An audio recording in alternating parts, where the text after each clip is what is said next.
Welcome back to another episode of Positively Uncensored, your favorite reality TV and interview podcast.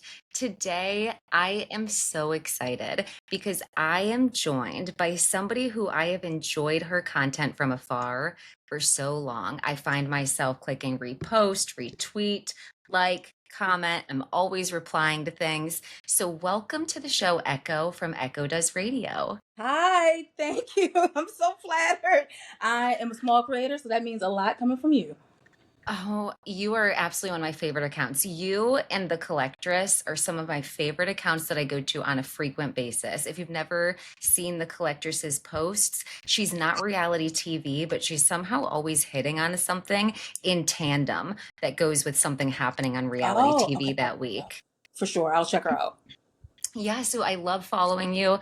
Me and you, excuse me. So everybody knows I have allergies, I found out as I moved to the East Coast. So I've been dealing with that. So if you at all hear me clear my throat or if I sound a little bit off this episode, I am just dealing with a little bit of allergies. And thank you to Echo for being so gracious and You also sound fine. sympathizing You as a sound fellow allergy person, I guess. absolutely. What do we call ourselves? The allergens? Like, is there like a group name for people with allergies? I don't know, but yes, I'm a lifelong sufferer. This should be over in like a couple of weeks. I can set my watch by it. Like usually first week of June, it's over. So I Ooh. understand. Okay, perfect. That's good to know that there's an end in sight. But we have been talking and we had so many fun things that we wanted to talk about. We had so many things that we've been noticing and like simultaneously tweeting about together. Yes. So I can't wait to talk about things. Do we want to start by getting into the real crux of things, like the meat of things, not so positive, or do we want to start the episode off with some of the positive things that we were talking about? What do you think? I think it depends on which show you want to start with because some of them are heavier than others. That is so true. Well, I'll tell you on my outline, the first thing that I had noted here was that I wanted to talk about Jadejha and Darien from The Circle. Yes, let's start positive. Okay, good. Positively uncensored. We'll do the positive stuff first, right? And then we'll hit the other stuff. Okay. Okay, so Jadejha and Darien, first of all, I've been a fan for them since their season of The Circle. Are you a Circle fan as I well? watch The Circle faithfully. I'm waiting for the next season to come back. I think The Circle is such an underrated show. Like, I quite frankly don't think enough people watch The Circle because it is entertainment to the fullest degree. Do you like the host of the show as well, Michelle Buteau? I think they cut her out. I want her back because usually she used to be at the finale and now she's not. She's just the voice. She does amazing as the voice. She cracks me up. And I like The Circle because they changed the format enough every season. They put enough plot twists in it that you don't really know what's going to happen, but it's still the true show. Like they found that nice happy medium and I absolutely love it. They should keep it going. Okay, correct me if I'm wrong, but which season was the first season with AI? Was that their season I or want the to say that's season season after? 5, the one with Courtney on it, and oh no, with AI with the little box itself. That might have been there. It's either their season or the season beforehand. I feel like was it Corey, Tyler, and Kyle's season, or was it the season in Cassie? I Or think was it might have been Corey's season because I feel like the AI liked Nick, and yeah, Nick and the AI got along, but Nick was one of the first people to catch on. So I think that was the season before Jadejha, and Okay. I'm not quite Okay. sure. Well, I feel like you're right. Okay, there's been twists along the way. I was trying to like pinpoint what the twist was, Jadejha and Darien season, because I know there was a season where the Spice Girls were on. I know there was a season with AI, but I think that the twist their season might have just been the fact that they found love, No, because I that think was there was a shocking. season. There was an episode where two people switched profiles. So the mom had to be Rachel, whatever. For I can't remember. That was like 'cause I watch all the seasons, but they switched profiles for a little while, for like 2 days. You are exactly right. Oh my God. And you know what? I didn't like the girl, the mom who played Rachel. I didn't feel like she had to play Rachel. I feel like she should have been herself. Just be yourself. Half the time I feel like people should just be themselves in the I game, and I agree. think that they would go farther. I agree. Would you be yourself? I've thought about it. See, now we're going to get into the uncensored part. I've thought about it. I feel like I would want to be me because I would have a hard time pretending to be somebody else. However, I'm sorry, I'm going to be that person. Black women don't win The Circle. So, Yeah. That's I thought completely I would have fair. had to catfish because for some odd reason they're the most popular people throughout the game. They play the game well. And at the finale, it's like, no, we're going to give it to someone else. Except for maybe like Delisha. but I can't really count her because she played Trevor, so they didn't know she was Exactly. a She white played her woman. husband. Exactly. Mm-hmm. Mm-hmm. So I feel like I Well, would they need have to to catch change it. that. Yeah, we need to have a season that changes that. But you're right. So I can understand that. So what do you think so who do you think you would come in as? Like, would you be a white man? Like, what would you be? I would unfortunately probably be a white woman. White woman, and it's okay. We're going to get really unfiltered. And the sad thing is, I know exactly who I would catfish as, but we're not friends anymore. We'll do it, but She would see herself win the show. Huh. That's interesting. That's exactly, if I had to play it, that's how I would play it. But yeah, we're not friends anymore. So. That's such a good point. Like, there's so many people from my high school that I'm like, oh my God, you were so hot, like fake looking. I could totally be you on the show, and all the guys would eat you up. They would love you. It'd be perfect. Right. But honestly, but in my whole heart, I would want to be me. But circle, it's problematicness. I don't know. Your personality would come through, and that's what would draw people to you, though. Thank you. Oh, I gotta fix my shot. I'm sorry. I'm so sorry. Don't you worry. Okay. So getting back to Jadejha and Darien. Okay. So they met on their season, and it basically felt like love at first sight because they were saying things like, we're going to get married. Had their first kiss. I was invested from the beginning. And to the point where actually I was annoyed with Jadejha because I felt like, focus, girl. This game is not about the man. You come in, you worry about Darien, you call him your husband. Let's focus. And even when she called her dad, I could see her dad like, okay, like we supposed to be talking about the game and money. You talking about this man, but I guess she was right. So hey, I can't knock the hustle, Jadejha. You got it.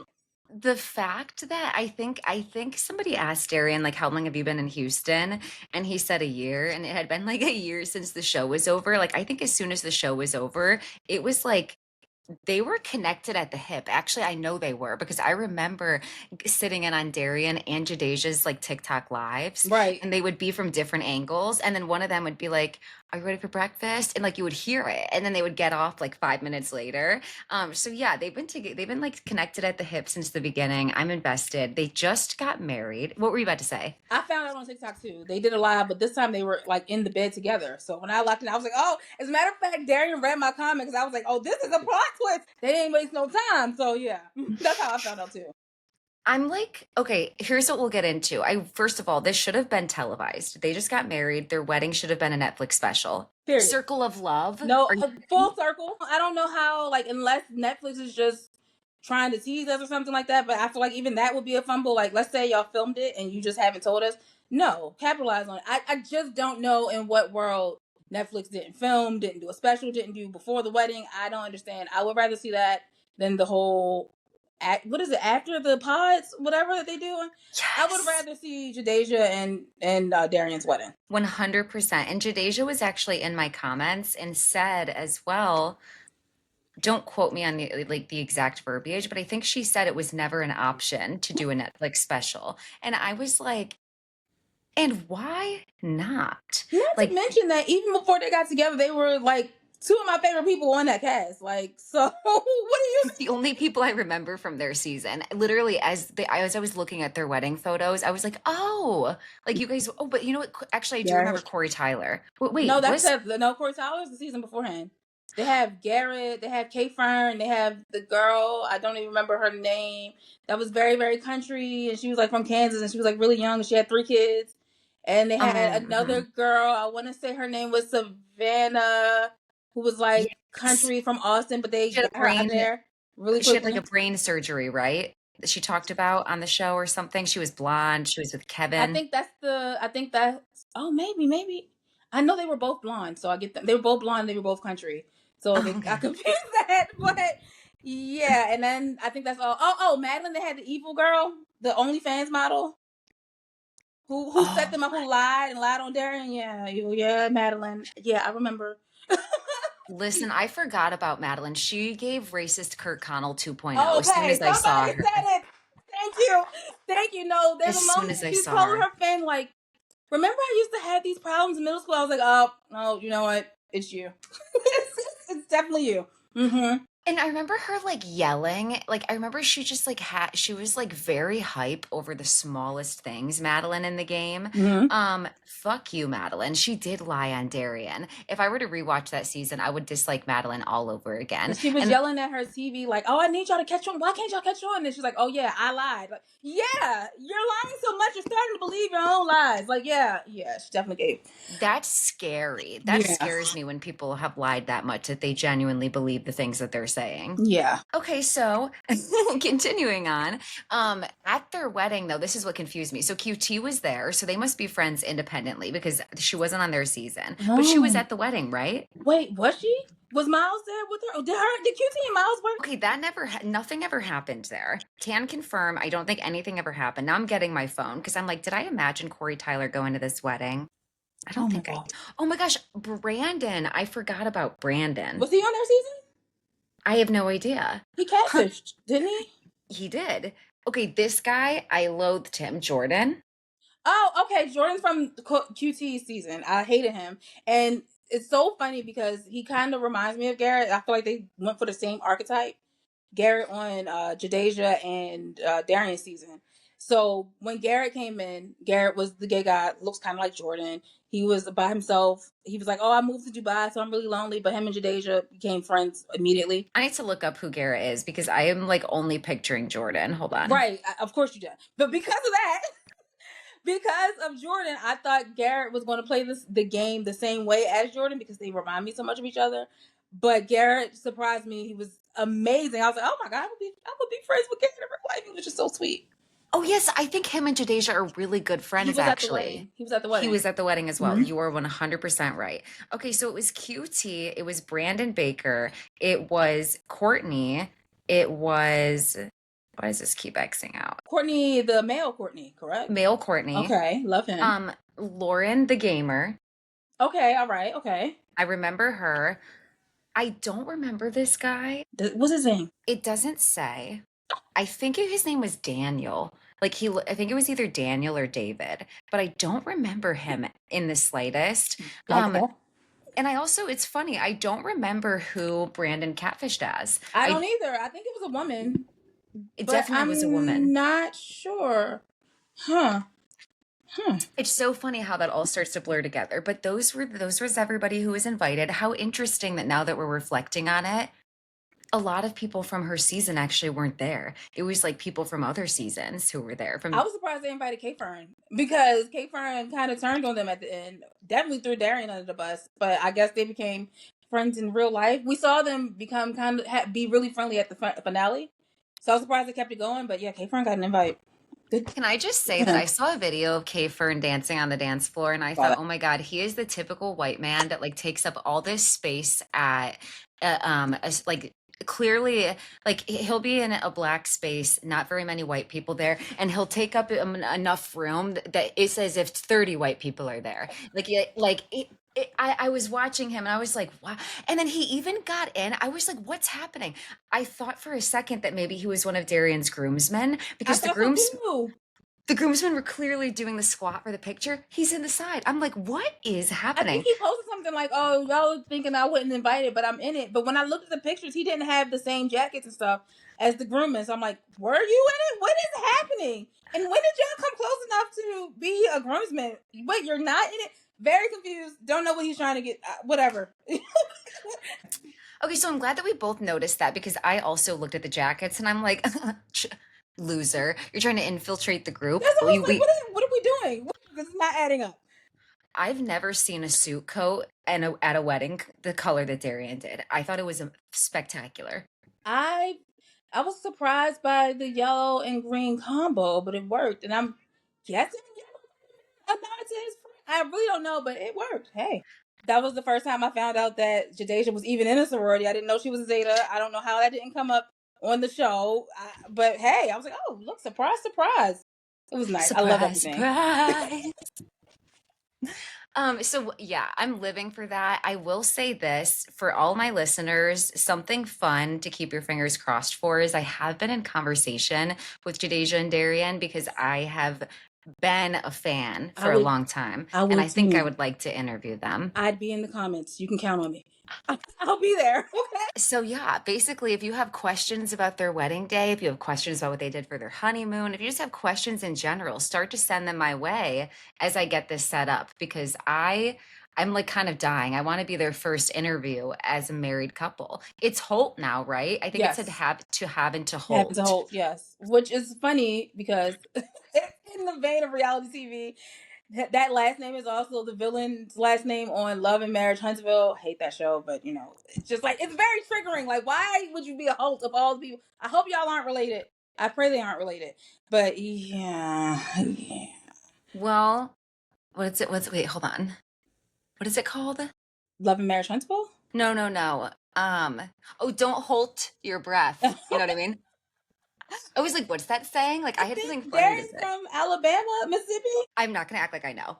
I genuinely don't. That'll have to be research that I do before I do my episode. Please All I ask know is him. he got down to Houston like that for Please. Jadejha. Oh, you know, but you watch Atlanta, right? Real Housewives of Atlanta? Yeah. Yes, I do. Okay, so Sheree was dating Martell, bald-headed guy, got in an argument with Uh-huh. his last name's Holt. He's like the villain on his show. So I'm like, oh God, please don't be related to Darien. Please. You know what? Please. Because I think I started to watch Love and Married. Then I was like, you know what? Don't. No. And then I skipped. Yes. And then I started to watch two. I watched season 1 of Never Ever Mets. And then I was like, you know what? No with that show as well. Like, I'm going to skip that. I'm going to skip that. The season 2, well, you know, Never Ever Mess, they find new people. So season 2 started, but it's still crazy. Not as crazy as last season because there was domestic violence. That was That was the insane. first episode. That was exactly. So they calmed it down from that, but the men are still, still pretty crazy.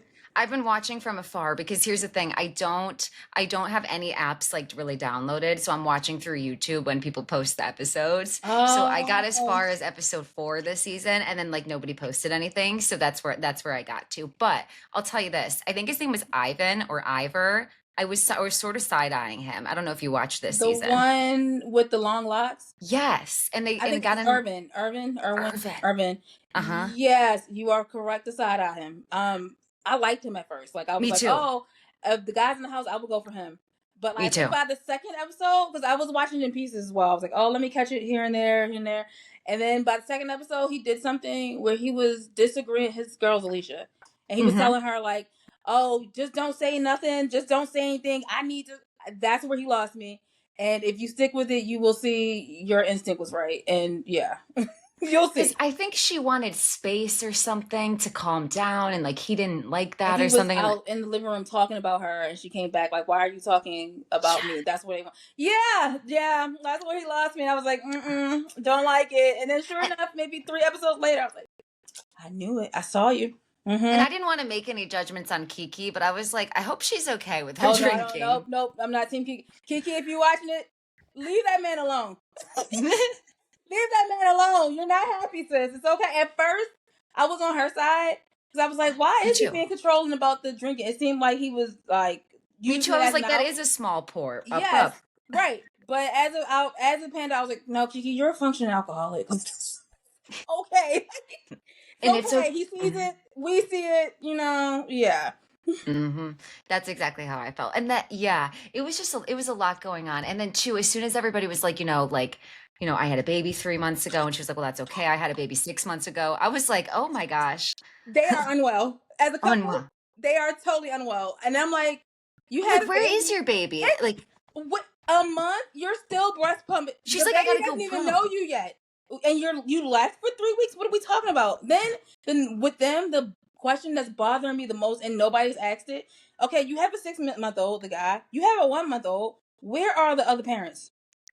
What do you mean y'all are still dating? Where's the guy that got you pregnant? Where's the woman that you had the baby with? Like, nobody's asked that. I'm like, hello? How are y'all broken up already? The baby's only a month. Like, how are you broken up and y'all are only... what's the rapport like? Do y'all live in the same neighborhood? What is going on? It's just so, and then also, hello, I've never given birth, but I heard it was a 6-week recovery period. What are we doing? And they went to like the intimacy suite. I think they got it. I'm like, what are you talking about? Are you even healed? Are the stitches? That's what I'm saying. Like, I'm like, Don't. Like, I'm about to pass They out. they Like, it's annoy, like, crazy. I am very worried about them as not even as like as people, like, something's wrong with y'all. Like, oh, y'all, that Steve Harvey meme. Oh, you crazy. I'm both. No. Who are the other fathers? She has four. Who hides two kids? You told him you had two. You have four. Oh my Who are God, the that other was crazy. Who are the other fathers? Are they Well, in the then the other picture? people are Like, messy in the background. They're like, oh, now you have 6 kids. and everybody's like, oh yeah, good for you. And then they going back. I wouldn't have been able to keep it together. I would have been like, I'm like, have fun with Seventh Heaven over here, but I don't know what to say. Like, I okay, don't know. all You right. you go, you leave with one and you come back with 6. I don't know what to say, And then he's like, well, I don't know where we would all live. I'm like, I think we're way far past. Listen, I don't And you know were either. already doing a lot when you thought she had 2 kids. Like, I don't. Listen, how many weeks did we think this show was? Like, is this just the solution? Like, what's good? I don't know. I don't understand I don't know who's in the own casting department. I don't know if they're doing background checks. I don't know what's going on over there. Yeah. So I'm just gonna leave. So I'm just gonna leave the show alone for now. But I'll probably return someday, especially when all the episodes are out, because It's obviously I'm interested. I just like knew half the plot of what was going on. mm-hmm. Getting into our next topic, we first of all, did you watch Shahs of Sunset when it was on? Absolutely. I got on the bandwagon a little late, like a few seasons late. Same. I think when it first started, oddly enough, that was my mom's show. And I think just like Below Deck, one day I just caught all the episodes, like they were doing a marathon, and that's how I got into it. And then after that, I was absolutely, yes, like I think I might have gotten maybe like season 3. I was early, but I wasn't a day one. I have to ask you, has there ever been a more like conflicting show to watch on Bravo than Shahs of Sunset? Because I feel like some of the things that happened as part of the plot are truly still to this day some of the most shocking things I've ever heard of in reality TV that they did to each other. Like what? Like which ones for you? For me, thinking back on how Reza posted a picture of MJ's vagina Right. during birth. Right, correct, right. I thought the letter, didn't he write a letter to Gigi or MJ where he wrote a letter saying that like basically you're alcoholic, you need to get together, and then he later revealed it was him. But I agree with the letter. So I was like, yes, read them. Mm-hmm. That's Mm-hmm. kind of what this is so sad to say. That's kind of what I liked about Shahs, because at the time it was just them and New Jersey, where the dysfunction on the show was so deep because in their case they grew up together. They're practically family. They had been friends since middle school, high school, so they kind of took on a family dynamic, and because of the culture of being Persian.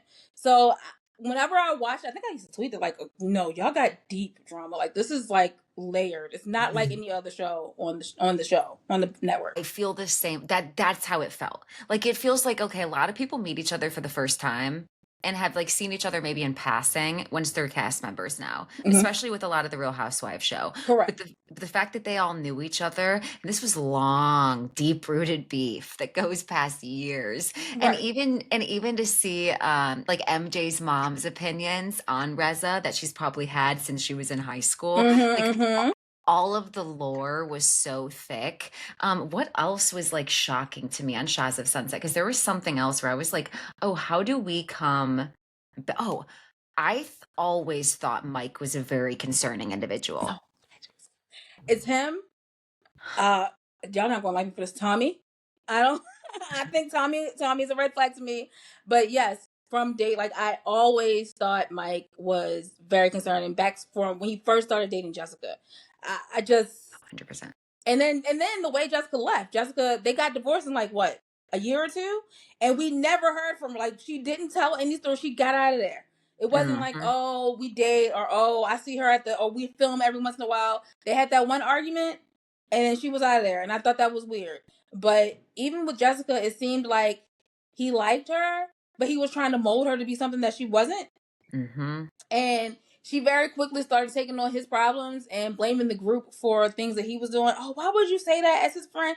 And I was like, Jessica, girl, Mike is the problem. Sure enough, like a year or two later, they get divorced. So he's always been on my radar. So when Paulina came in, and I think he's like 13 years older than Paulina or something like that. They had an age gap. Yep. Okay, right. So she's very young. She's like 28. She already has 3 kids. She's divorced. So to me, it said a lot that that's who he would go for in the first place. Like, okay, the age gap, and she has kids. You don't. There's a power dynamic there. Like, you know what I'm saying? Like, just off the bat, you feel like she's desperate. She's a little desperate. You feel like she's broken. You feel like, oh, she's trying to come back from this, this marriage that was tumultuous. She had a rich man, so she had money. So right off the bat, when he introduced her, I was like, no, I felt the exact same way. I was like, this just and the way Mike is first of all, his energy is like palpable. Like you can almost feel it through the screen. I So agree. the way that he talks to people, I was like, oh, he doesn't respect women. And the way that he would interact with his mom, sometimes when men respect their mother in a I don't even know what like way to describe it. Like sometimes men idolize their mothers in a way that's strange. Everybody should be appreciative of our mothers, everybody. But sometimes it's almost like they appreciate their mothers because their mothers still do acts of service for them very I agree. frequently. Yes, correct, right. And that's how Mike seemed. Like it seemed very much like like you need to do exactly what my mother does, have an almost like maternal like relationship with me in order for me to respect you. And then still, because he's an abusive man, I'll still abuse It's not you. going to be enough, right? It'll never be enough. So I felt like, oh, we can get deep with Mike. I felt like Mike was like, I'm like the outcast of his family. You have his dad who built the company from scratch, and now they have money from that. You clearly have his mom who was just like the stay-at-home mom. I think he had an older brother who was a real estate agent or something who was more successful. Or a dentist, one of the two. Right. So it just felt like Mike was the straggler that didn't accomplish anything. And where his father was pushing him to do something, his mom was the one who kept his father off him. No, that's my baby. Give him a chance, even though he's 41. So I think that's the dynamic that he looks for from his partners. Like, basically, don't hold me accountable, coddle me. Oh, please, no. So I always felt like everything about Mike almost comes from like a place of resentment, an abusive place of resentment, but a place of resentment nonetheless. It's so similar to Jax Taylor, right? Oh yeah. Oh good. I never watched Pump Rules, to tell you the truth. I never watched Pump Rules. I did watch Scandival because I just was so confused as to why it's so big. So I watched it and it disturbed when I tell you it disturbed my spirit. So that's how I got introduced to Jax, because he was doing The Valley, I think, or he was on a press run talking about what was going on Scandival.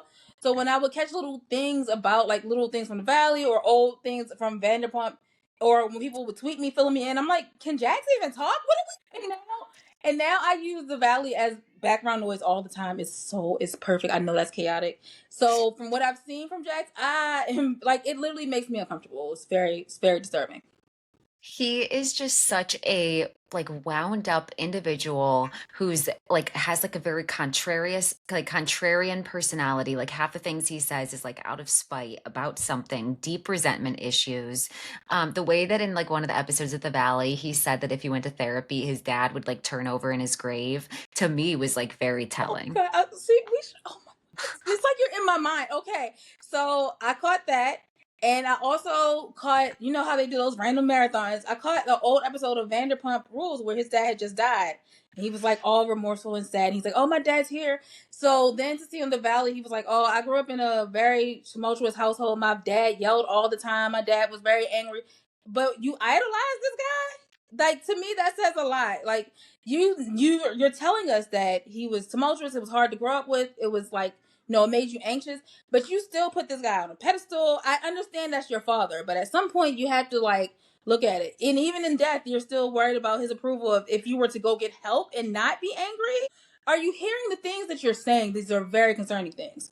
Men need to release themselves from the shackles that are their dad's approvals if they have toxic fathers. Legacy and keeping my dad's. And then now you don't talk to your mom. So, and she hasn't told us why. So you're telling us that your dad was angry and he was causing all of this stuff in your house, and now you don't talk to your mom? And it always goes that way. It's always like blame the parent who's present and trying to help you through this situation rather than the parent who's gone, you see on occasions, and is the reason why things are difficult. You know what I mean? Right.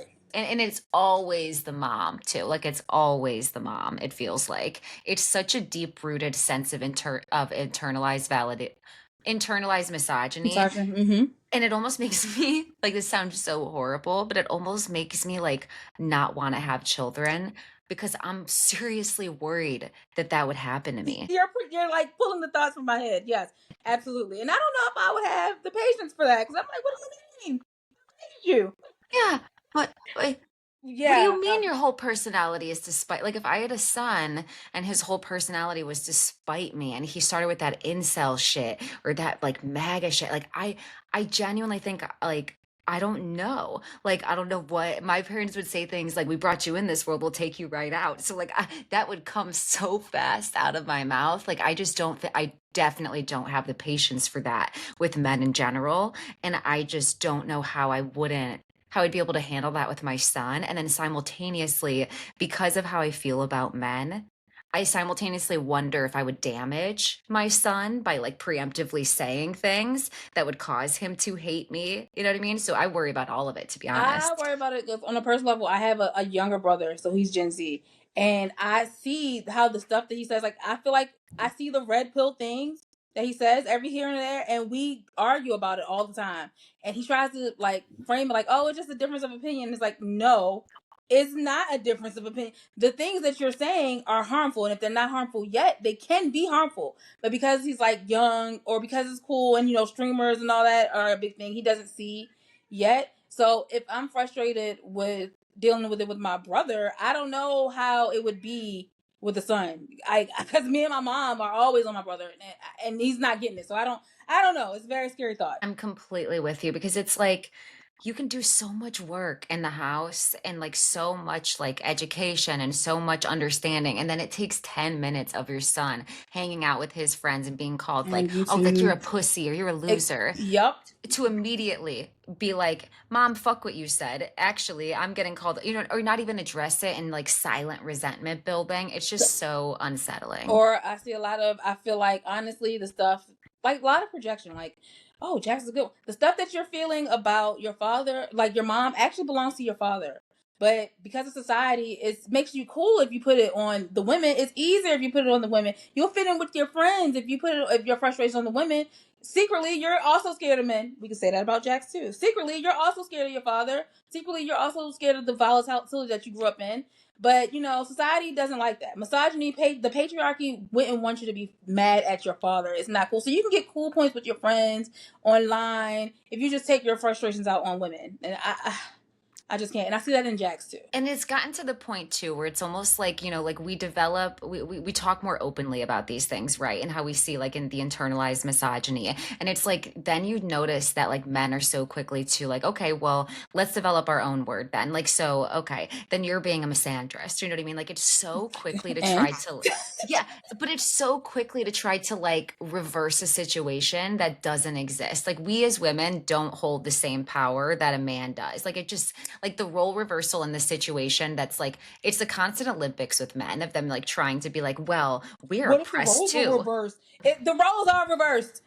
They're never until you sit on your couch genuinely, or until you walk down the street and it's women that you're worried about taking advantage of you. Until that happens, there's no role reversal. You don't feel any genuine fear. Your biggest, like that's the whole thing. Whoever said that men's biggest fear is like being made fun of and women's biggest fear is being killed. Killed? Yeah. Oh my Exactly.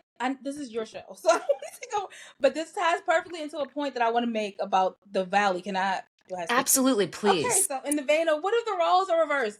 All right. So for background, like I said, I don't really watch the valley. I use it as background noise. It works perfectly. I don't know these people. I have no attachment to it. So what happens is if I'm like working from home or cleaning, whatever I'm doing, somebody will say something crazy, and I'm like, what? And Same. like, what did you just say? So that brings me to oh god, what is Danny and Nia? Thank you. Come on. Okay, all right. So my unpopular opinion, and I know the audience is going to eat me up. I know. I agree with Brittany. That's my unpopular opinion. What I think is happening, and it goes like right in the vein of what we were talking about. What I think is happening is we're seeing Brittany deal with like Jax and substance abuse and you know, coke and all that. So it's very trite for Nia to then be like, "Oh, Danny, are you just tired? You're just tired. I understand, girl. That man is passed out. He can't hear you. Like he's passed out. You know he's drinking, and they're not making it up because he was drinking on the last season too." And in the vein of, oh, but everybody's like, oh, but he has 3 kids, and it's so hard. And he just wants to let loose he just wants to have a vacation. But in the vein of, if the roles were reversed, the roles were reversed because we watched Jax try to do the same thing to Brittany last season, and I read those tweets. There were people on his side. She's a mom. She shouldn't be getting that drunk. She's, you know, he's right. And now we find out that he was doing that and he was on coke the whole time. But like, so you understand it perfectly when it's a woman. Oh yeah, you have 3 kids at home, but there's no reason you should be getting wasted at every outing. That's crazy. You should still be able to control your liquor. You understood it when it was Monique Samuels and she was getting drunk at every event and everybody else is like, why are you lit? But now that it's Danny and he's getting concerningly drunk at everything, even though it's a winery, it's He's a dad. She's delivered. Even as a dad, even as you're on vacation, you should still be able to hold your liquor. And like I said, I click those hashtags, guys. I read those tweets. I see people like, oh well, okay, he groped Jasmine, Melissa. Oh, you know, she's still talking about it. It was just a one-time thing. No, that's how problems happen. And for Nia to start talking about her tragedies and oh, she stays positive, or you might be enabling some addiction. So like 5 years from now, you're going to be like, well, I didn't see the signs. No, they were there. They were there. I could not agree more with every single thing you said, and I've been getting eaten alive for it. Like people don't want to hear it. People don't want to hear that thought. And here's the thing as well. People are, what you just said about Brittany, people are already, because I clicked the hashtag too, people are already saying, oh, Jax did coke, but I want to know how much Brittany did with him. Is it time to talk about Brittany's drinking? It's not. It's not. Time to you talk know why I about know it's not? Because that scene where she said, if I took a drug test, I'd pass. Would you? She gagged him. He had to walk. Yeah, you know what's up, Jax. I give it. She does probably. I think the concerns with her alcohol were there, but if you notice, she slowed down. Jax is gone. So I think the concerns with her drinking were valid to an extent, but I don't think she has anywhere near in the realm of problems that Jax and some of her co-workers maybe. I don't think she has anywhere near in the problem that he had. And so in the sense of, oh well, what if the roles were reversed? The roles are reversed because y'all are trying to paint Brittany as some like off the deep end addict, whatever, but we're seeing Jax be erratic. We're seeing Jax, sneak women. We're seeing him off the deep. We're seeing him go to rehab. And you're just this is also a vacation. Like, I'm like, what is she like? What? Like, she has childcare for Cruz. She's with her friends. She's coping with Jax rage texting her all day and being in rehab and getting a divorce. Like, why can't she drink? And I want to agree too. I think that Brittany's issue, as well as Jasmine's issue, is this history of glossing over Danny's behavior and packaging it pretty. That's what Nia does for Danny. That's what she does. It's very trite. And given, I understand her side where it's like, I'm on my own time. You can't have me, tell my story on your time just because your stuff fell apart. But we see it. Like I said, it's very like almost like an insult to my intelligence to be like, oh, he's tired. How dare you? When you see your friends, your other 2 friends are telling you that he makes them uncomfortable when he gets drunk, and you're just no. Boys will be boys. Like, no. I never tweeted my opinions on the Valley because I acknowledge that I don't watch it. Acknowledge that I watch it in pieces or it catches me something crazy. And I see all the people saying, like, I'm tired of Brittany. How dare she say something to Nia? No, you need to separate your like for Nia and the reality of what's going on with Danny. And the Bravo audience has a very hard time with 2 things can be true at once. Or they have a very hard time with standing. Oh my God, I hate stand culture. Don't get me started. So because you love Nia, you'll negate everything everybody else is saying about Danny. And it's like, no. If you know anything about addiction, the signs are there. And you know what? Let's, like, in case I get lost, I want to come back to talking about Danny. Okay. But one thing I found interesting that we're going to get into a little bit later, which is talking about like the rise of conservatism in media. But one thing that I thought was interesting is that there's a sociologist who wrote a book about about like the sociology that we can take away from reality TV. Her name is Oh. Danielle Lindemann. And something she said is that reality TV platforms are most conservative ideas and shows the most confined ways that we feel about things. For example, how we believe women should act, people of color should act, what outfits women should wear and not wear. And I think Nia is very easy to like in theory because that's how women think other women should act. And I think that that's very telling about how you feel other women can show up in the confines in which you think women are allotted to represent themselves. Because here's the reality. Well, it's great to watch Nia and be like, wow, she always makes the best decisions and she's always so sweet. And like, I really wish I could do that. We don't always do that. And it doesn't always look perfect. And we are human and we are sometimes overreactive and we are sometimes still triggered about things that are triggering. So, Nia being able to show up as great as it is, and people can take that as an example, that's not reality. And Oh, you saying that that's the only you way took that the women can words. show up is so telling. You took the words right out my mouth. That's not real. This is a reality show. You're not being realistic. You're playing a character, and it's because whether you it might be true that you're playing that character because that's how you got it out of survival mode. That's what you're used to. But either way, you're still playing a character. Like it's still not healthy. So And it's still I'm very sorry. pageantry. You're still bringing your pageantry to your real life. So while I understand the frustration with everybody. We're showing our real lives, and it's not pretty. And even if I didn't want it to come out, we're still showing it. And Nia's just like, I'm just gonna put a pretty bow on it. That's not real. And I want to say this too. My best friend was an advocate in domestic violence for years. And when she watched the show since episode one of The Valley, the first thing she's texted me and said was, Danny's abusive. You're gonna see it, it'll come out over time. And I said, okay, period. Let me wait and see. And I remember I disagreed with her for so long. And then as I started to watch, I'm like, you know what? I think like I have tremendous empathy for Nia because here's the thing. As much as I'm saying that's not reality, I don't know that I think that Nia has a choice as to whether or not that's how she presents things.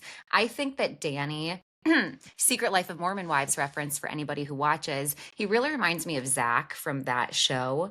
And the thing about Zach and Danny is they're husbands who are very controlling, but they sit in the corner with a very brooding type of energy versus being boisterous and vocalizing their stuff immediately for the camera. And you still feel like you're walking on eggshells. You still feel like things have to be a perfect way, but it's almost like a soft power, if you will. And I think it's pretty telling that Nia can't even have a girl's night. Not a girl's weekend, a girl's night, without Danny calling and saying, Come my home. air conditioning went out. I need help. Yeah, right. You come. Oh yeah. I knew it. See, because I don't watch the show.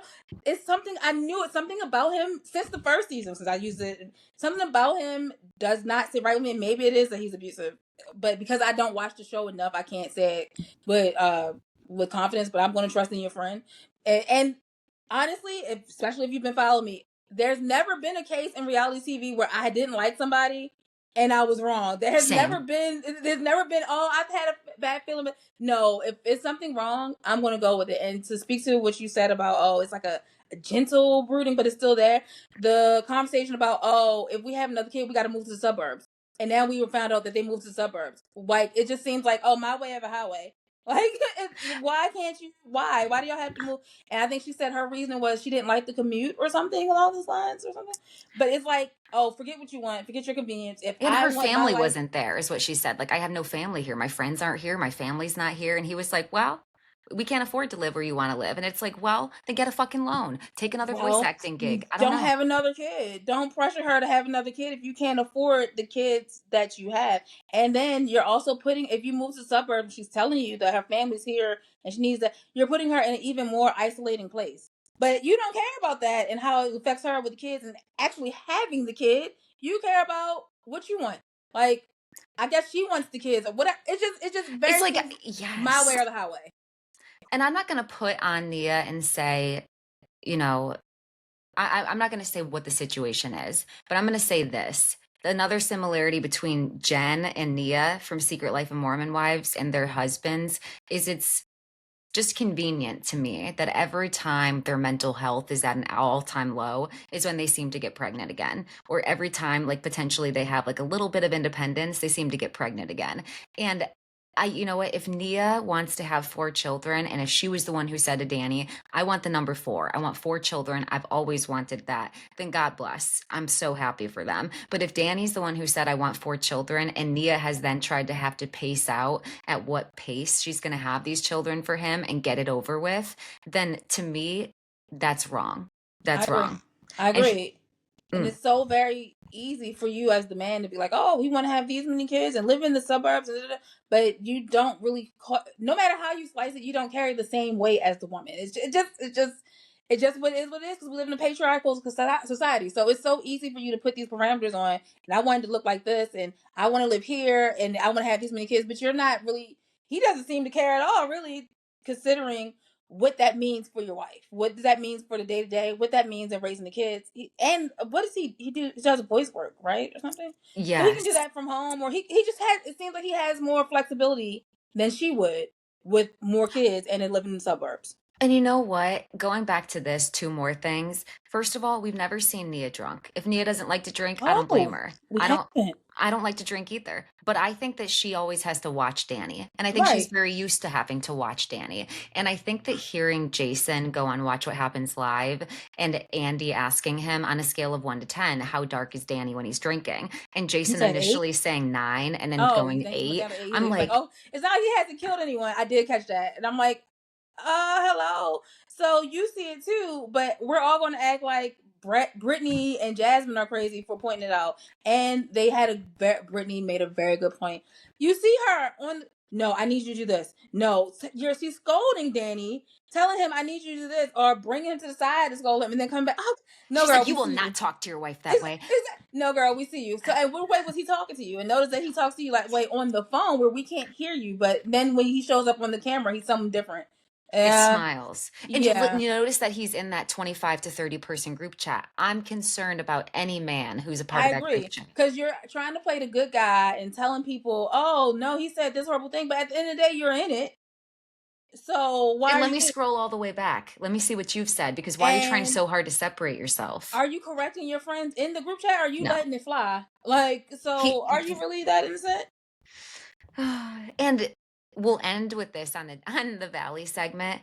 The reason why Jasmine is so valid, she's period, regardless of if Danny said to her a real apology, which is not, by the way, I acted out of character. That's the equivalent of saying, I'm sorry that you felt that way. It's not out of character for you, Danny. You did it. It's completely within your character because Danny Bucco did it. Okay. So you did that. You also tactically waited to touch Jasmine's fiance after you told Jasmine to go away. It's very creepy. It's very predatory. And it simply wouldn't be okay if you did it to any of your friends' wives. Like it just feels It's like like, either internalized homophobia or some sort of projection that you don't look at her relationship as serious enough or for that to matter. yes, I'm going to be that girl, or internalized racism. I think Absolutely it's interesting that misogynoir. you picked the black woman to touch. You wouldn't do that to any of the other wives, and it's not fair that you don't respect the fact that she's in a serious relationship. Everybody on the show is in a relationship, regardless, like of how you want to slice it. So you don't respect. It's what she said in her confessional. It's almost like you see her as like a fantasy. Oh, well, they're lesbians. It's not really a real thing, and you did it in private. Obviously, because you know it's not right. Even in your drunken mouth, you know it's not right. And I think it's very significant that he chose to pick the black woman and her lesbian girlfriend. Is her girlfriend of color? I think she is Latina, Melissa. Yeah. Yeah. Doesn't seem coincidental to me. Even if it's subconscious, there's something to that. And I can't ignore it. So listen, I'm not saying that Nia's wrong. Do I think she had to come out there and be like, "Hey everybody, Danny's drunk, so he's laying down." No, I don't. But you know what I mean? Like it is almost feels like you're like spitting on my face. It just feels like you're trying to make me look worse. Like if I'm your friend and my husband's in rehab and then your husband is acting like an asshole and you come out and try to make it pretty, I would just feel like just friend to friend, no cameras there. Why are we not being real?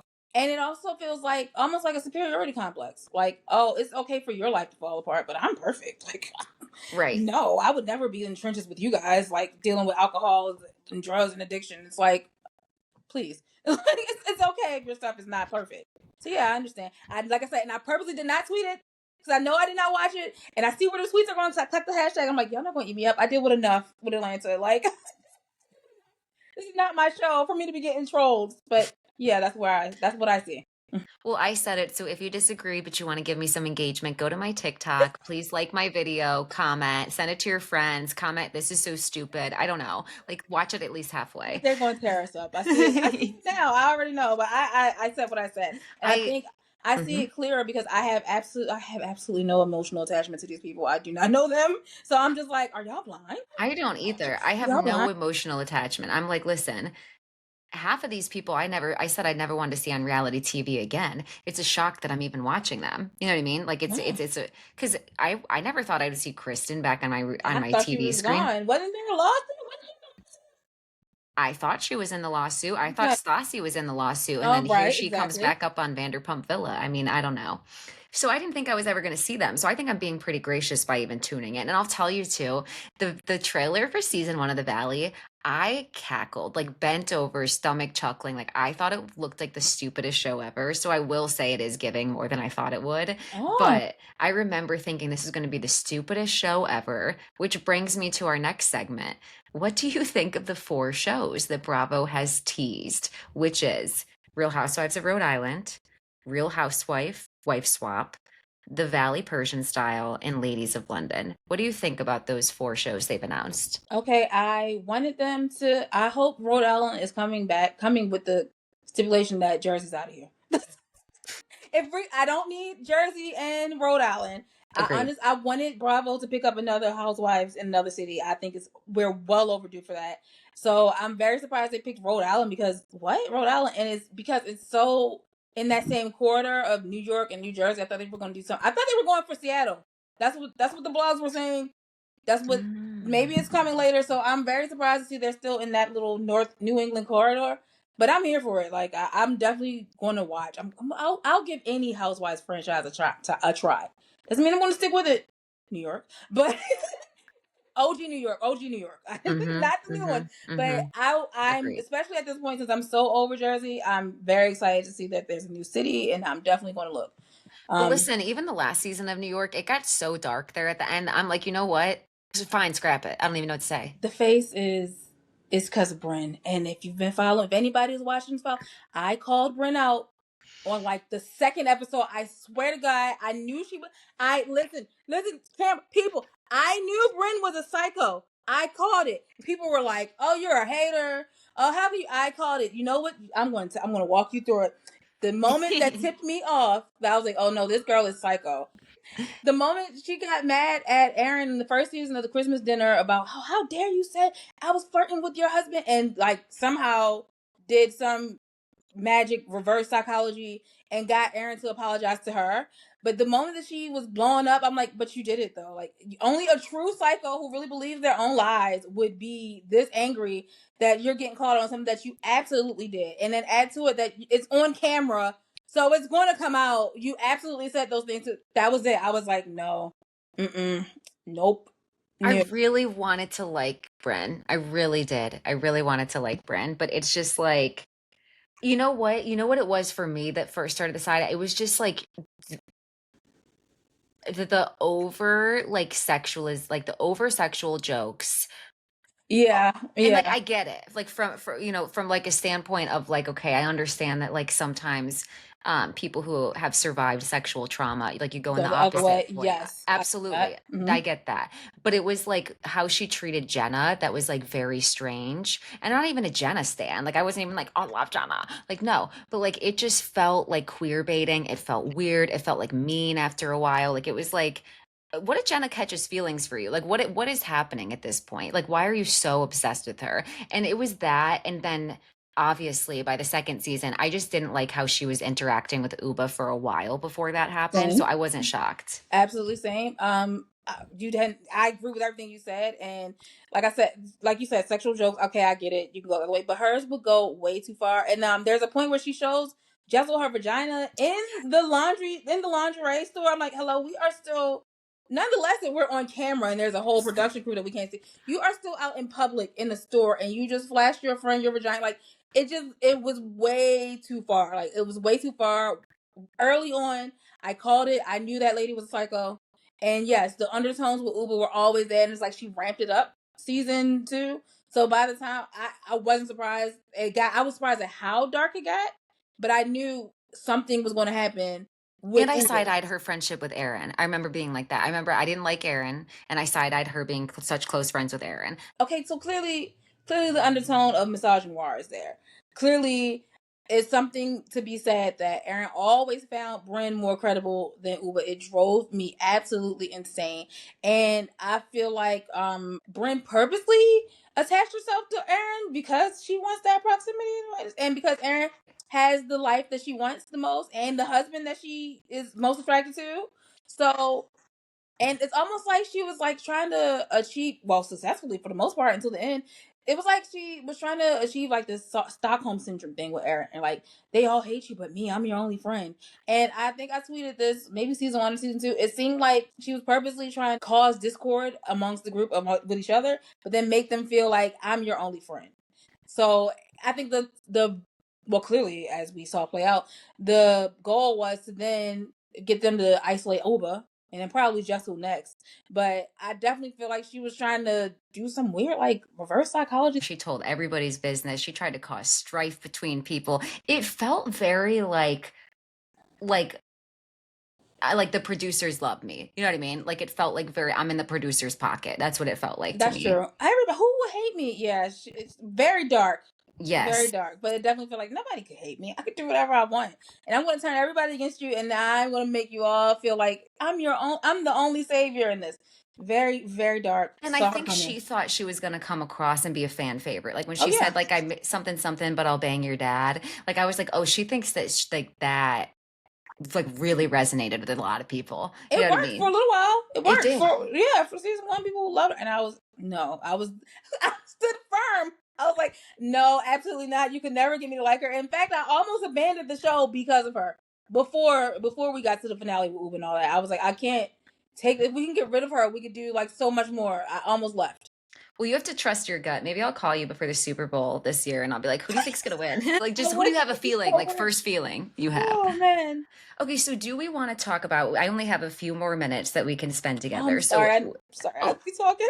no, this is my favorite episode. I'm actually really glad that my outline was loose. I just wanted us to go wherever we flowed with. There was nothing in particular that I wanted to get through. But what I am curious is, do you want to continue to talk about the other 3 shows, or would you like to talk about how we noticed Bravo just signed with or announced that like McBee Dynasty season 2 is going to be on their network and like the media? What would you rather I don't end know how with? you're going to split it, but I can't leave this without talking about the McBees. I had you know when I saw it on the outline, I was like, oh my god, is she in my what is going on? Is she in my mind? She reading my tweet drafts? Like, what is going on? So there's no way. Whatever you got to do, like if we want to circle back to the other 3 shows, but there's no We're going to way. circle I have back. to get these thoughts off my mind. Okay, let's do it. Let's do it. We're going to talk about the rise of conservative media and that we're noticing even trickle down into reality TV. And for anybody who's missed it, what we're talking about is, well, first of all, what is it called? Paul American Yes. launched itself, I think, a few months ago on HBO Max. Now, when I had a Max subscription, I did get through the first 3 episodes so that I could take some notes. And my general takeaway was that this is the worst family in America, Oh. like one of the worst families. I can't even picture a genuine viewer coming to the show to watch. It's almost like you have to hate watch it. I can't picture watching it for any other Oh. context.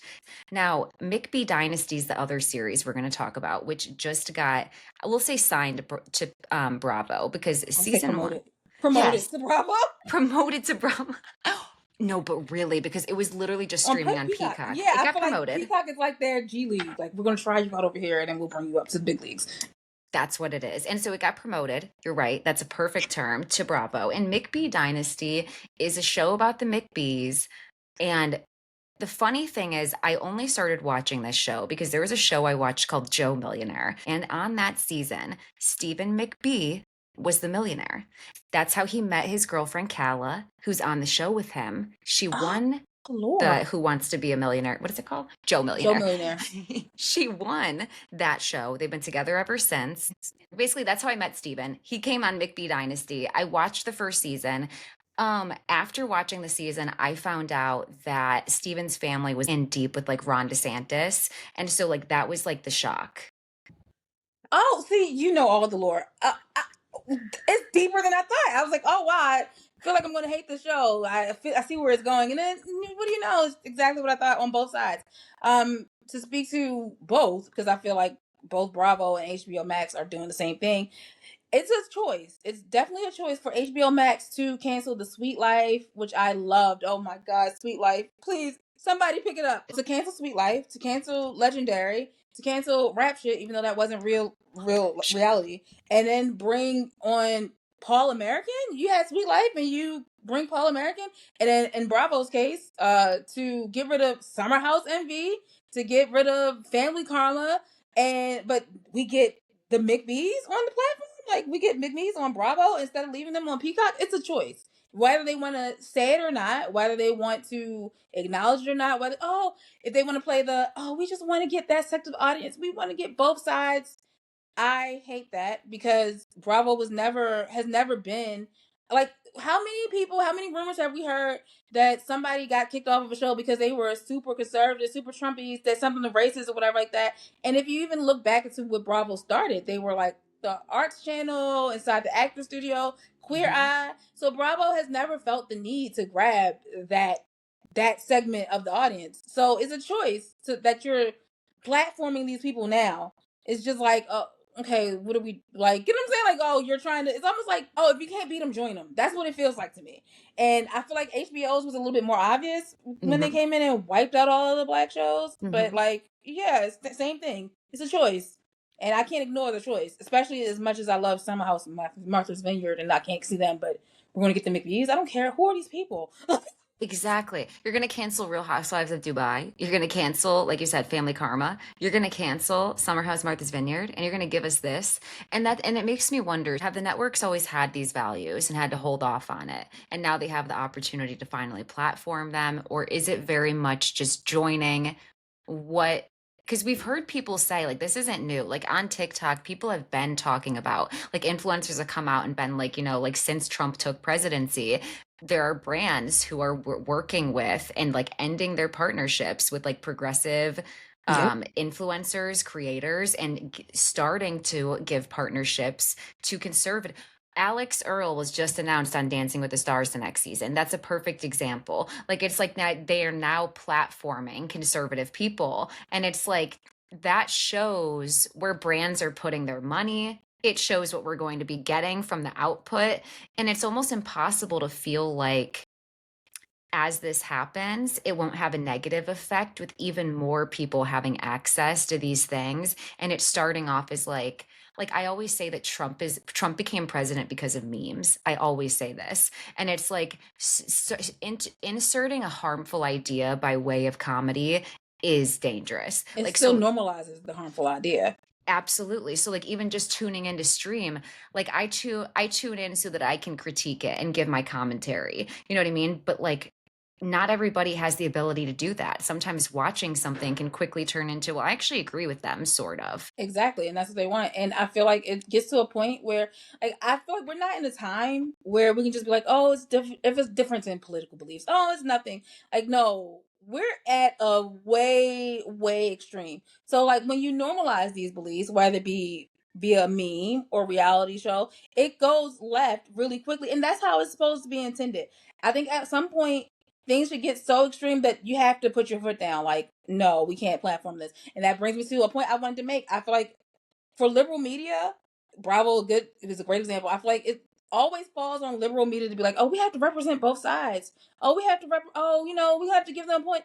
Conservative media does not do that for us. Like, there's so many, especially as a black woman, there's so many things that you keep us out of actively and make no shame about it. But for some odd reason, like respectability politics, things that are always lean liberal or have been unapologetically liberal, feel like they have to make a way. Oh, well, you have to, platform conservatism because it's popular now. And I think that's very dangerous. And it's like I said, to go back to, oh, it's a choice. when we talked about Peacock, they could have easily said, "Oh, I'm going to move Summer House Martha's Vineyard to Peacock and put whatever." You canceled the show. You could have Mm-hmm. easily put Dubai on Peacock. You Mm-hmm. completely took them off the platform. Like, you know what I'm saying? It's not like you're changing them, even though I don't think they would have even deserved the demotion. But you're getting rid of these cast of characters, these cast with black women, these cast of character completely. And then you're platforming conservatives, typical white, blonde, rich, typical thing. It's a choice, and it's very loud and borderline dangerous. Yeah. And it's like we saw it. We see it gradually happening too, because it's like, okay, Love is Blind had a season where for the first time they talked about Palestine. Granted, briefly, granted, bare minimum, but they talked about Palestine on the season. And then the very next season, we're in Minnesota and the cast is majority white White. and it's majority conservative. And it's like, what do you expect? What do you expect viewers to take away from that? You know what I mean? Like, granted, So I think it's a choice to depict Minnesota like that, because you have to think their governor was Walz's ticket. I mean, Kamala Harris's ticket, on her VP pick. And instead, so he's a very liberal man, as we see, and we've heard that Minnesota's doing good things about like free lunch for the kids and all that. But instead, you depict Minnesota as this conservative, super white, super, Minneapolis, I think they were super, conservative city. It's a choice for sure. And isn't Love is Blind known for having couples that they just didn't put on the show? So were there couples that were like of color or anything? Like, yes. Like Yeah. you pick these people. Absolutely. And even Secret Life of Mormon Wives and that show being on the air recently, I'm like, you know what? Like, there's only two. Okay, like I think there's 10 cast members. Two of them, are have come out and said like, yeah, we didn't vote for Trump. We're progressive. But like everybody else on the entire cast is, you know what I mean? And like you hear like the conversations they're having, and they're all Mormons, so they're all platforming like the trad wives ideals, which we already get on TikTok enough. So it's like combining all of it together, it just sort of feels like some kind of statement is being made through the media, and we see it in our news outlets already. But to see it, like, that's why I say that reality TV is such a good like indicator sort of some of the issues that happen in society, and it's a great magnifying glass because you can see things that happen just platformed right on your television screen. I agree, and that's how I watch it. That's why it's part of the reason why I love reality TV. And Lord knows I argue on Twitter all the time because people have this ideal because you use reality TV to escape. Oh, I want to see people arguing because I don't. But it's not so much escapism because it's still reality TV. So yes, we understand there's a fake part about it. They're staging these events. They're putting people in situations on purpose. But these are still real people who live in the real world, and they still bring their 50, 40, whatever years of experience as them before the show into the show. So it becomes a microcosm of what's going on in real life, whether you like it or not. So I hate when people say, oh, it's not that deep. Oh, you're looking, if you know me, anybody who's watching know me, it's Potomac for me. Like, I'm always pointing out the problematic stuff on Potomac, and people are so quick to tell me it's not that deep. Oh my God, it's just reality TV. No, it is that deep. Like, it's definitely that deep. And also, while you think I don't understand it, or sometimes, like, these conversations are I work in programs. These conversations are happening. So, like, to have the choice of, let's use Secret Lives of Mormon Wives, even though I don't watch that show. Obviously, that's response to Salt Lake. I think that's why I don't watch it, because I feel like I'm loyal to Salt Lake City. But it's obviously, something's here. Let's capitalize on that. But the choice to make it more about their conservative the views, you see on Salt Lake, we don't really talk about politics that much. We know it's there. We had Jenny. Hope you go to hell, Jenny. I don't care where you are. We had Jenny. We know it's there, but it's not a big topic on the show because we know where Bravo used to stand or whatever. So to counter it on have a network counter it, another network, I'm sorry, rival network counter it with the show where it's in the same place, but they are showing these conservative values, it's a choice for sure. And that's what's so interesting too, is like sometimes it's not just them saying things outright, but like you just said, like reality TV is such an indicator of like deeper things that even like you can sort of, after you listen to someone's reality TV takes about like, let's say like 5 different shows, you could kind of get a sense of whether or not you'd agree with them or not, because their reality TV takes tells you a lot about how they view those real life situations. And even that is like so interesting, in how reality TV, like all of the fans and us viewers can get so like firm in our opinions and like really vehemently disagree with someone. And even sometimes it goes so far as to be like, well, you're a bad person if you think that. I agree. I'm sorry. Erica Jane stands, I'm worried about. Jen Shaw stands, I'm worried. Like, I'm concerned. There are people in the reality, commentary space. There are some of them who feel like they always have to agree with the villain. They're so into the villain. And it gets to a point where it's like, are we talking about good TV or are you We're talking just about you.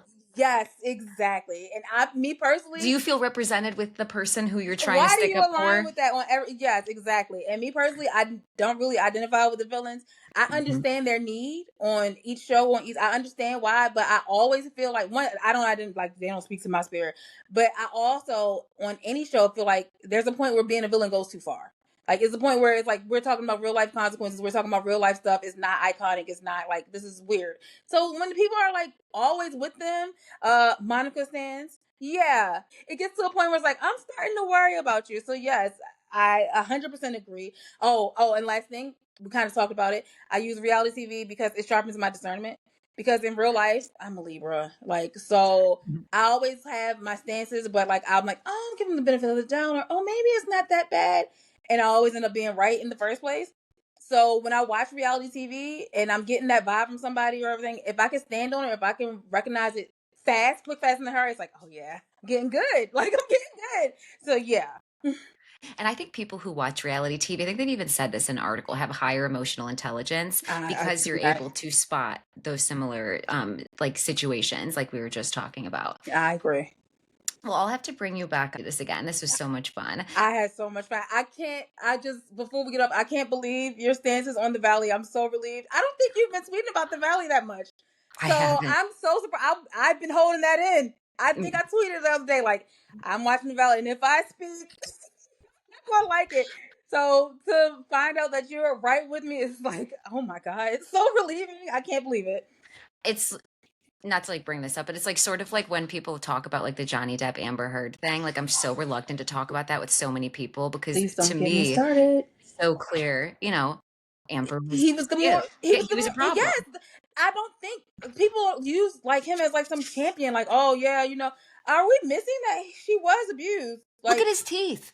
I don't even he even say he anything besides admitted to that. a lot of the stuff on the stand, and then people always forget. Hello, they both got a verdict for each other. They defamed each other. She just had the bigger verdict because she cost him more money. What do you know? She didn't even What say his name. Like the level of narcissism told me everything I needed to know, like how this even started. You know what I Of mean? Like course, and then it's like, of course, she cost him more money. He's more famous. That's part of the power dynamic that went into the marriage. that's Hello, part of why like he hated her. You know what I mean? exactly. It's part of why he sued her in the first place. So yes, of course, he cost her more. She cost him more money. Like what? But the abuse was there. She wasn't lying. Like it's just how she did it, basically. And I don't agree with that either.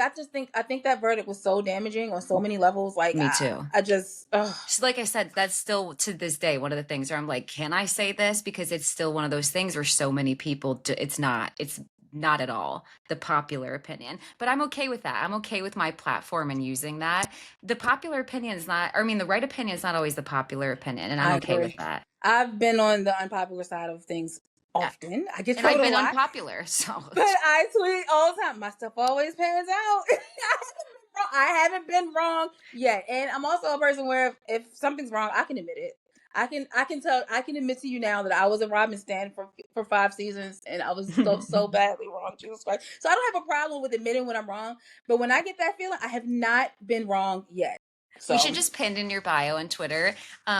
Are you mad? Come back in a year. You know what I mean? I Come just check I in. have my favorite gif of New York walking in. I use it all the time. Yeah, yeah. I told you that was me, and I will go and find an old tweet in a heartbeat. Yes, y'all new here. When you see that New York gif, it's me. It's talking trash. She's also one of my favorite reality TV people. Well, let's end our episode with this. Tell everybody where they can follow you, where they can find you, and we will definitely be doing this again. Hi, I'm Echo. I talk pop culture and reality TV and a little bit of everything in between. You can find me on all platforms at Echo Does Radio, ECHO Does Radio, because I do radio, including Cash App. I'm a smaller creator, so if you're going to follow me, please do. I welcome it, but no, you're going to get some hot takes. It's a little spicy over there. So yeah. Listen, absolutely go follow Echo. If you're not following her, her takes keep me sane during reality TV. We're so few people are saying the I things agree. that I want to hear, that I agree with. So she keeps me sane. Make sure you're following her. If you're not subscribed to the podcast, make sure you're subscribed. I'm definitely going to have Echo on again. I would I love to be here again. I feel You're the an same way. You amazing keep me sane guest. too. I agree. Same. I'm always looking for your take. So now we'll do this again. Thank you so much for your time. Everybody, make sure you're following Echo. Give this a like. Make sure you're subscribed. Give me a review and have a great rest of your evening.